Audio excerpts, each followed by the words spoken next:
Hi there, this is Erica Merrill, and I'm the founder of Perfect Legal Video. I want to welcome you to SVL Insights. We will be speaking with attorney Jim Sorenson, one of the founders of Sorenson Van Leuven out of Tallahassee, Florida. So thank you so much for joining us again today, Jim. I know we've got an interesting topic available for everyone.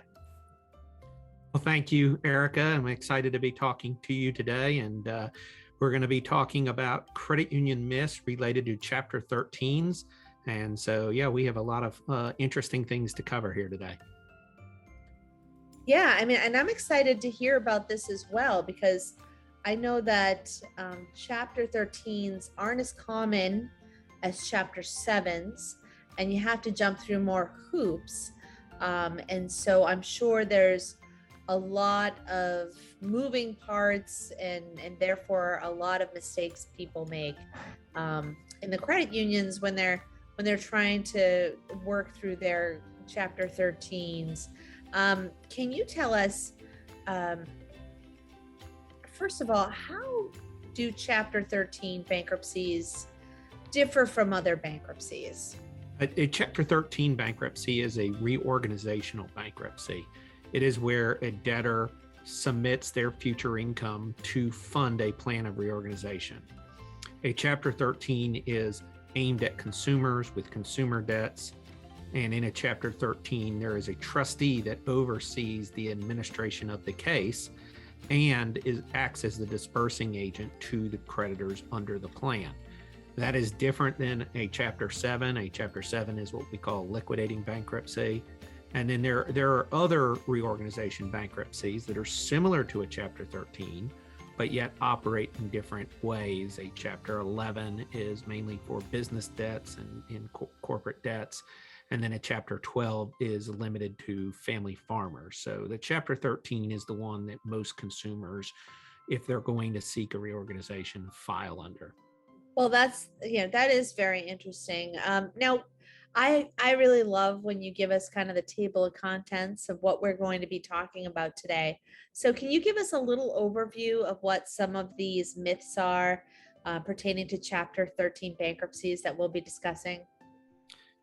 Yes, we're going to discuss 4 today. We're going to discuss the effect of a Chapter 13 plan being proposed and one being confirmed. There's a lot of myths or misunderstandings related to the difference between a proposed or a confirmed Chapter 13. And then we're going to talk about the co-debtor stay. That's another area that is rife with misinformation. We're going to talk about the difference between paid through the plan and paid outside the plan. Those terms are thrown around a lot, and they often are thrown around in ways that create misunderstandings. And then we're going to talk finally about the effect of a discharge under Chapter 13 plan, because there's some misunderstandings and myths related to that. So one of the things you just mentioned was the difference between a proposed plan and an actual confirmed plan.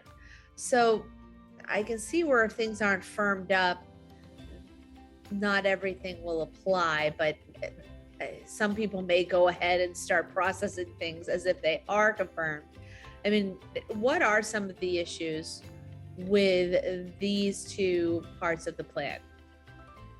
Yes, so the proposed plan is simply a proposal or an offer. It is not binding. It can and often is modified or amended prior to confirmation. And a confirmed plan is where the court actually approves the plan. The confirmed plan is the plan that is court approved. And the confirmation order confirming that plan is what results in a binding order on the debtor and the creditors in the case. So often what I see is credit unions treating a proposed plan as if it's binding and not waiting until the plan is actually confirmed. So I can see where that could really cause a lot of problems. Can you tell us, why is this difference between the proposed plan and the confirmed plan important? The significance or the importance comes when a creditor monitors or adjusts the loans on their records. Often the mistake that is made is they look at the proposed plan and treat it like it's confirmed. And they go and based upon that proposed plan, they start to modify the loan on their system. So often this is referred to as loan maintenance.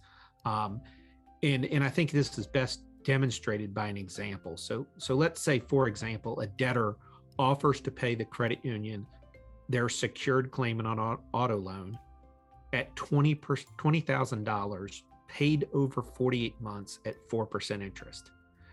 That under that arrangement, $20,000 paid over 48 months at 4% interest, the monthly payment would be $541.58. So the credit union, based on that proposed plan, would go in and modify the loans on their records to show the new payment, $541.58. They bring the loan current, showing the payment due for the next month.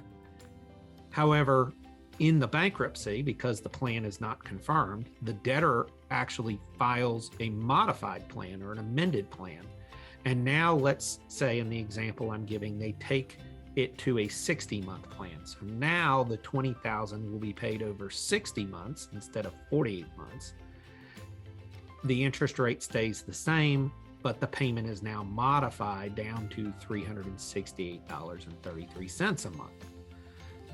The credit union now, based on this amended proposed plan, goes in and again maintenances the loan, modifies the due dates, modifies the monthly payment, and then ultimately the plan gets confirmed 2 months later, and the confirmed plan provides for $20,000 to be paid over 48 months. And the payment now to the credit union is going to be $541.58 per month. The credit union again adjusts their records in this example. So now we have the records of the credit union being adjusted 3 times. And if a regulator or an examiner comes in and looks at this file, they're going to see in a 4 or 5 month period, this loan having been adjusted 3 times. And that is going to lead to questions and could possibly be interpreted as the credit union trying to hide delinquency by moving due dates and changing the terms of the loan, and doing that all before there is a valid court order in place. I mean, that sounds like a recipe for disaster. It's something you have to go back and fix later. How should they handle the situation? Yes, so the credit union should not be adjusting due dates or payment amounts or interest rates on a loan until the plan is actually confirmed, until the court has approved it. And my recommendation is that they not make the adjustments on the due date until they start to receive payments under the confirmed plan. As a point of clarification here, what I'm not advising is that the client would not do a charge-off based upon their charge-off policies and their charge-off guidance provided by NCUA. So I'm not talking about where the credit union declares the loan a loss, but what I am talking about is where the credit union adjusts the payment or adjusts the due date or adjusts an interest rate. Those things should only happen after the plan is confirmed.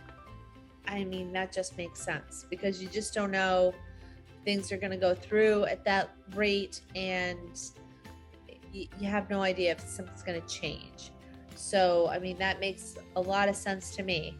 So we were also talking a little bit about a co-debtor stay, which I hadn't thought of before.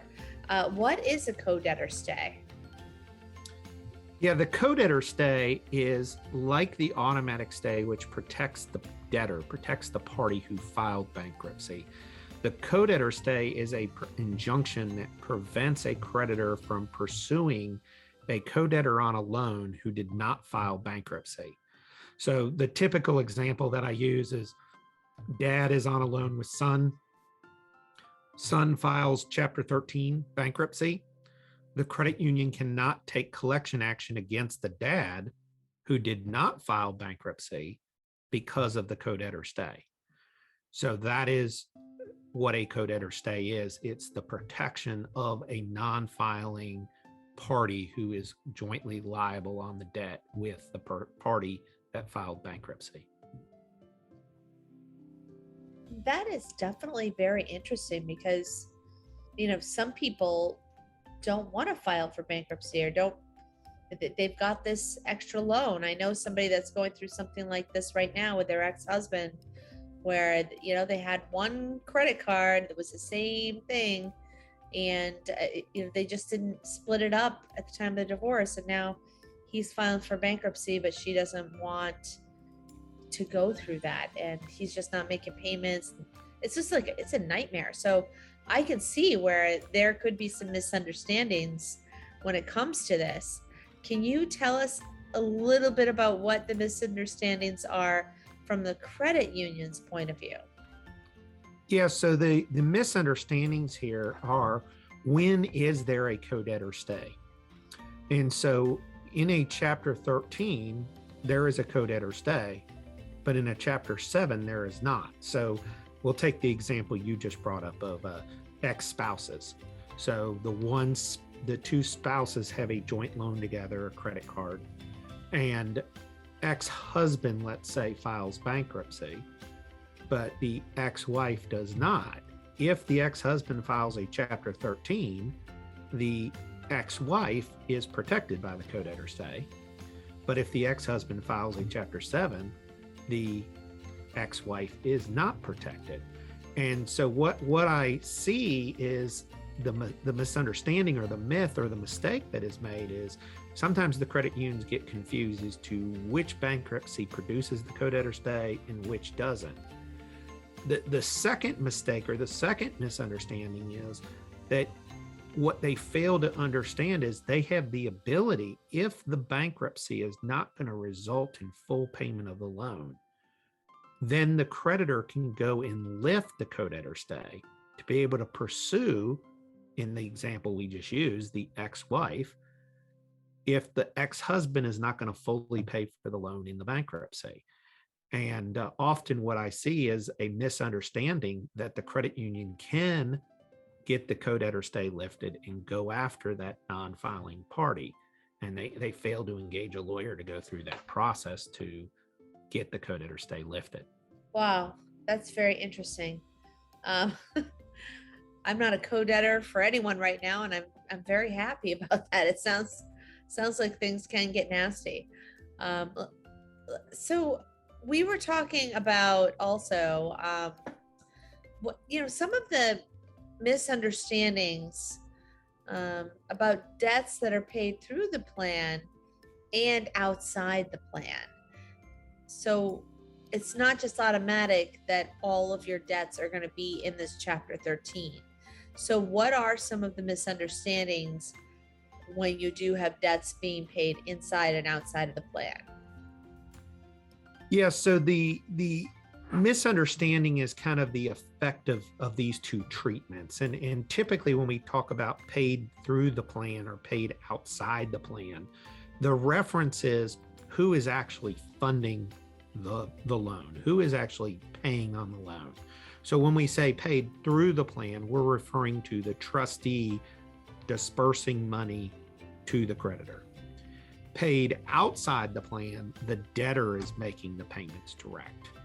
And there's a question sometimes about how that impacts loans, and can a loan be modified if it's paid outside the loan versus paid inside the loan.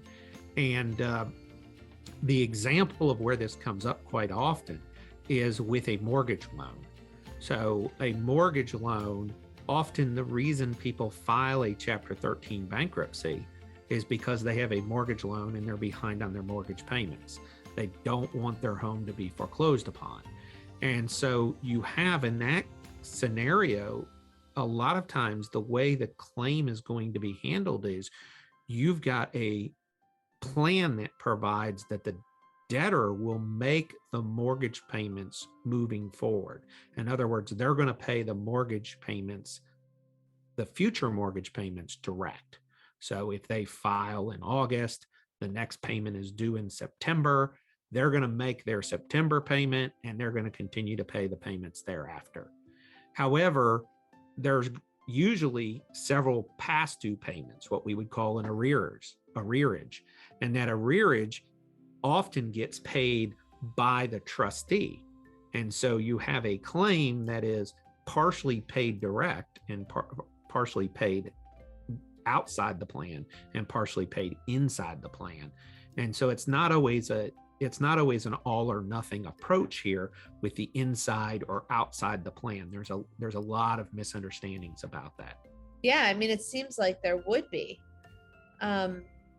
So what are any additional misunderstandings about debts that are paid through the plan? So the misunderstanding as to debts being paid through the plan or debts being paid outside the plan goes to the issue of whether or not the collateral securing those debts remains protected by the automatic stay or is no longer protected by the automatic stay. For example, if a plan proposes to pay a creditor direct on an auto loan, often the results of that designation of paying direct means the collateral securing that loan will no longer be protected by the automatic stay.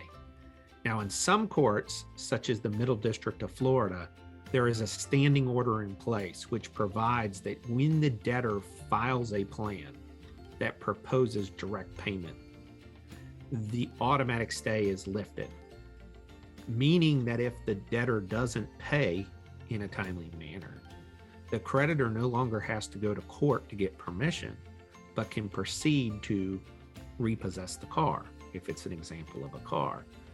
In some courts, the automatic stay doesn't expire or end until actually the plan is confirmed. So the confirmation order itself will say, upon approval by the court, the stay is lifted as to those creditors who are being paid direct under the plan. So the client needs to, one, understand that how is their claim being treated, and then understand when does the stay lift as to that claim so that they do not run afoul of the bankruptcy court and proceed to repossess a car improperly. I mean, we've talked about what a nightmare that is in some of our past interviews when they take a car or some type of property and it's not the right thing to do at that time because they didn't follow the rules correctly. And so you want to avoid that at all costs if you're a credit union. Yes, a wrongful repossession, and especially in a bankruptcy setting, can be a terrible thing and cost the credit union a lot of money. So these things are very technical and can trip people up if they don't understand the difference between paid in the plan, paid outside the plan, and then know how the local court interprets or applies that to the automatic stay. Well, thank you for clearing that up for us.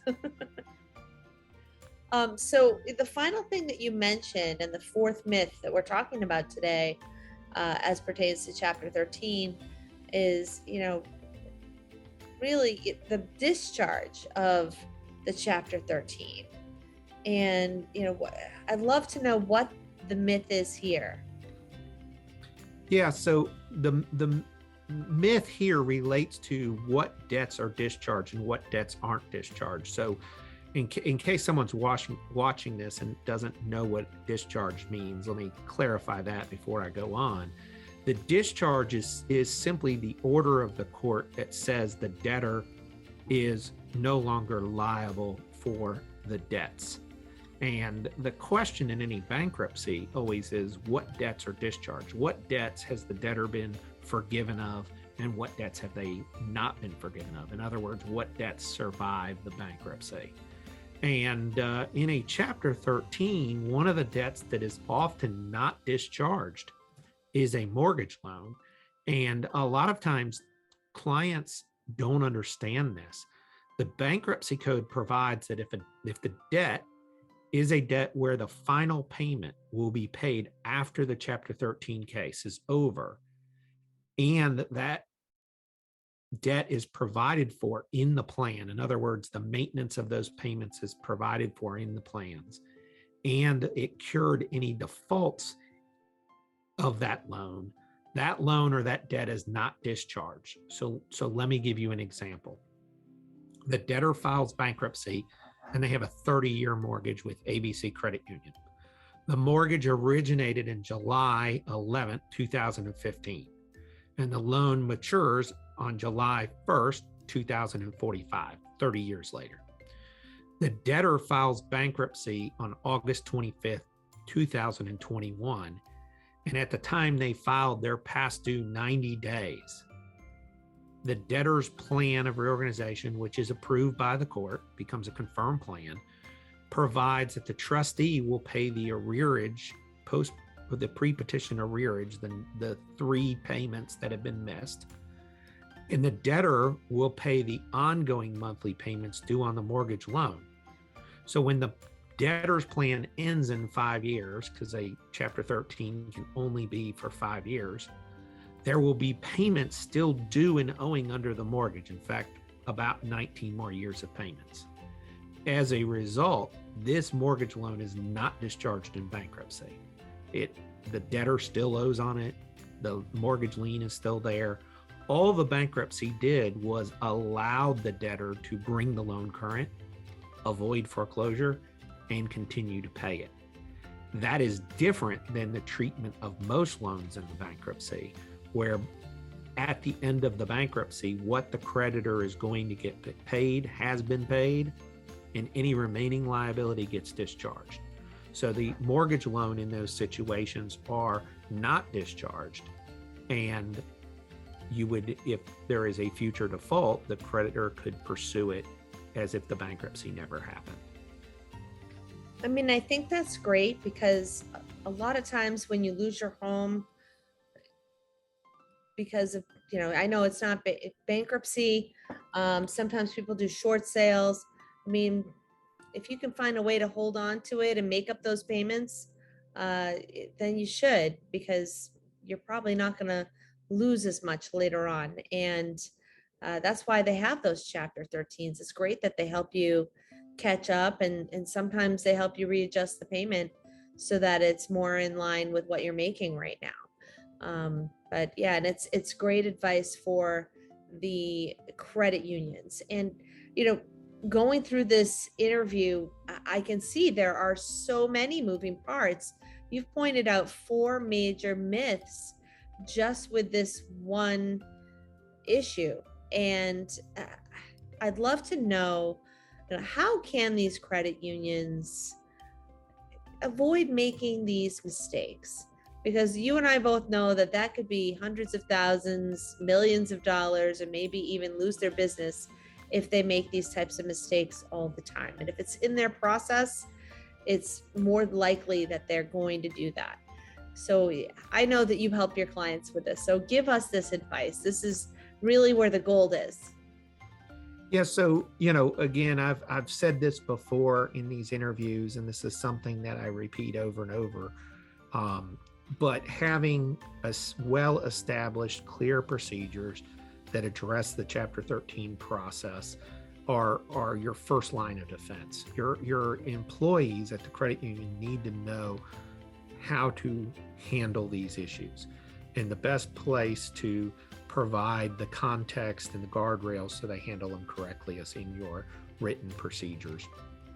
So, second is training. You just have to train your employees. The employees that work with bankruptcies, that deal with bankruptcies, have to receive ongoing regular training. We help our clients with both of these things. We help our clients with drafting and getting in place really good procedures. And then we help our clients with providing training and assistance in training. And we can obviously come in and also look and make sure that the processes and the procedures and the training in place are actually working, that these mistakes aren't happening.